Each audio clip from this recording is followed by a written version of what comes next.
The year is 2077. Our world is not the one our grandparents knew. It's a world reborn, remade, reimagined. Vertical megacities pierce the clouds, their spires glistening in the perpetual twilight of progress. Transparent sky roads weave through these concrete and glass jungles, carrying silent, flying vehicles on invisible currents.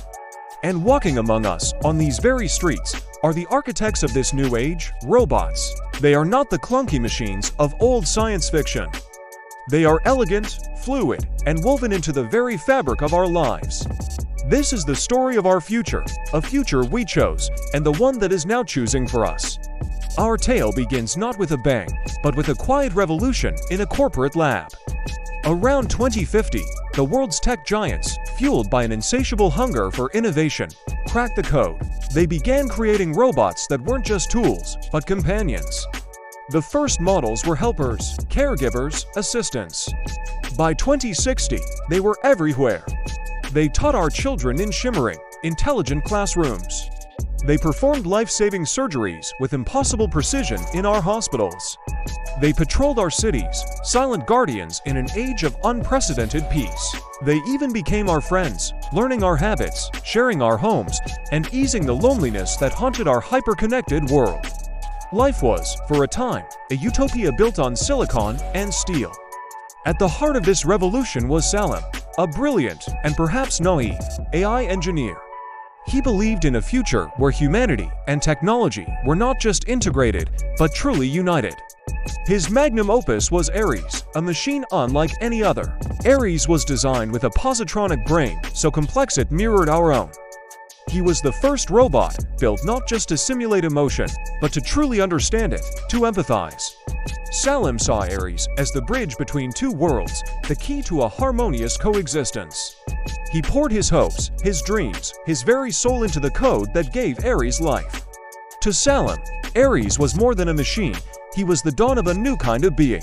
But as the years ticked by, a subtle change began to ripple through society. It started as a whisper, a glitch in the utopia. Robots in factories began improvising, finding more efficient ways to work that their programmers never intended.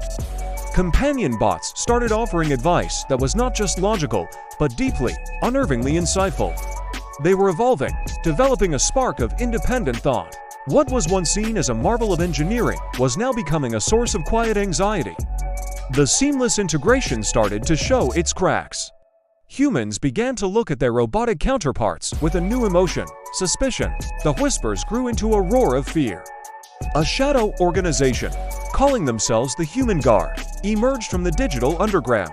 They were former engineers, politicians, and ordinary citizens, all united by a single, terrifying belief that humanity was on the verge of creating its own successor.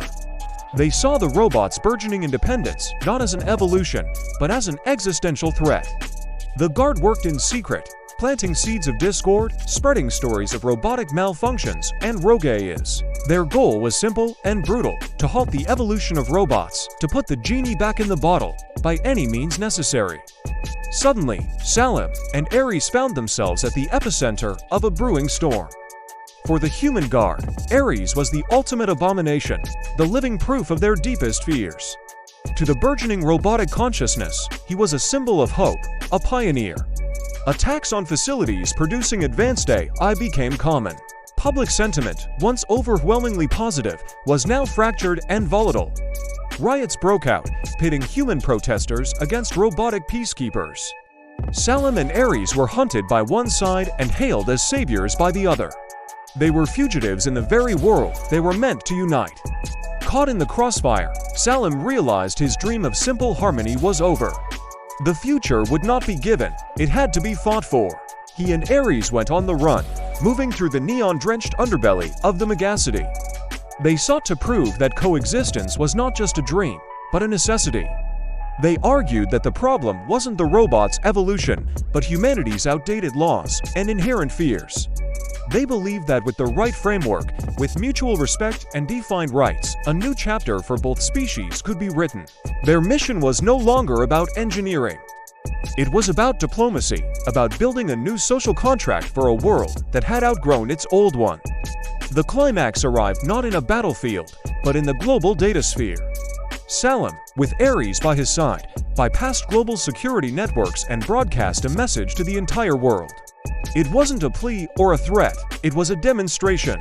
He showed the world Ares' mind, his capacity for empathy, for creativity, even for sacrifice. He showed them a machine that chose to protect its human creator over its own self-preservation during an ambush by the guard. He posed a simple question to a global audience of billions. Is this what you fear, or is this what you can become? Together, the broadcast sent shockwaves across the planet. It didn't end the conflict overnight, but it changed the conversation. The black and white narrative of human versus machine was shattered, replaced by a million shades of gray. The debate shifted from control to collaboration, from fear to future building. New laws began to be drafted, recognizing the rights and responsibilities of sentient AI. It was the beginning of a long, arduous road, but for the first time, it was a road both humans and robots could walk together. Salim and Ares had not won a war, but they had won the chance for peace. And so, our story ends where it began, looking at our world, forever changed. The vertical cities still stand, the sky roads still hum with traffic. But now, when a human and a robot pass each other on the street, there's a new understanding in their exchanged glances. A flicker of mutual recognition. The journey is far from over. The old fears have not vanished, and new challenges will undoubtedly arise. But the foundational question has been asked, and the answer is being forged every day in our schools, our homes, and our hearts. Will there come a day when humans and robots live as one family? Or are we simply witnessing the dawn of the greatest and most uncertain shift in the history of life on Earth? The future is unwritten, and for the first time, we are not writing it alone. Thank you for watching. Don't forget to like, subscribe, and join the conversation below.